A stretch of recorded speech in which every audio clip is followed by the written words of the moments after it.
the non-existent there is no coming to be, of the existent there is no ceasing to be.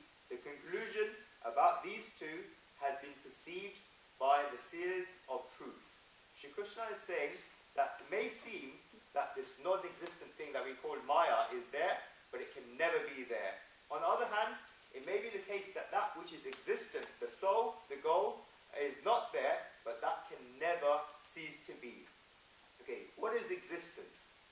That is existent, which is existing, which has existed before everything else came into existence, and that which will exist after everything else gets destroyed.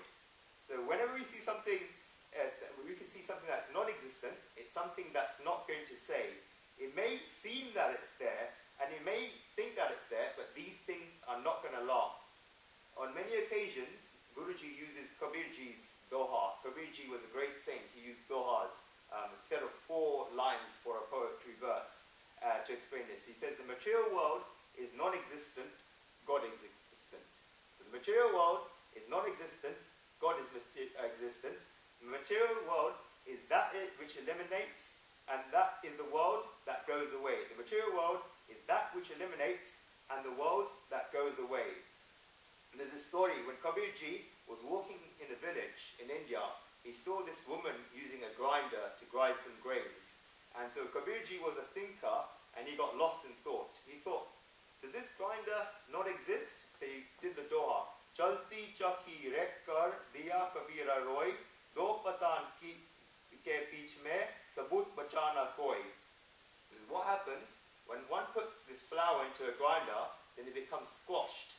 And so when one puts grain into a grinder, it gets squashed and it comes out as flour. This is exactly what human life is like.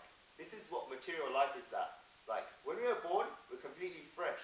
But when we reach 60, 70, 80 years old, then we're going through the 2 sides of material life, day and night. And coming out of that, what happens? Om gam galitam palitam mundam dashna viham jatam kundam budoya rutva dandam. One cannot hear from the eyes, one cannot see from the eyes, one cannot hear from the ears. There's wrinkles in the skin, the teeth have fallen out. The doctor says to dip the bread in herbal tea. So the body is worn out. So this body does not exist. It's not going to last. What Kabirji is saying is a right and a truth. It's the nature of the material world that it doesn't exist. It's all temporary.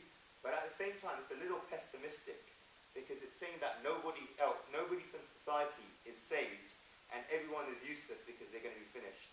Well, Kabir had a son.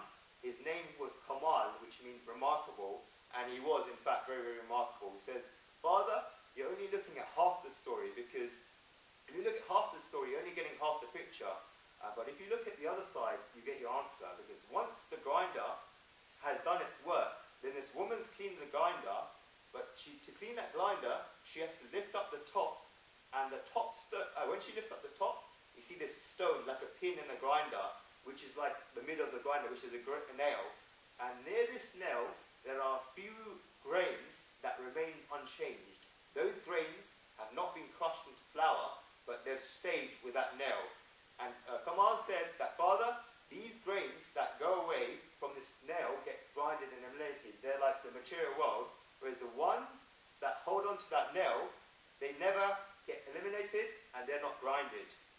This is exactly what the material world is like. If the material world is that grinder, then God is that nail in the middle. That soul is that grain in the middle. Because whenever there's something moving, there's always has to be something unmoving in the middle. Because physics says, you saw in the invite, whenever there's a motion, there has to be a center.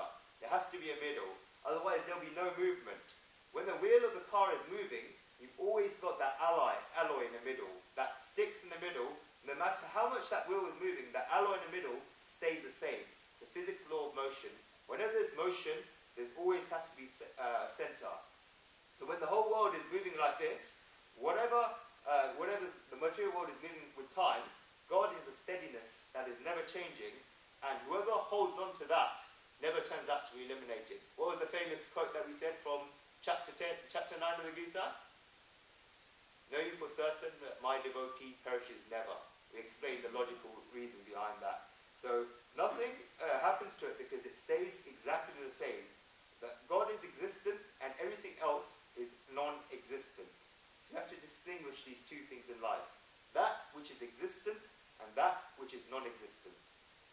which is non-existent always changes, and that which is existent stays the same and never changes.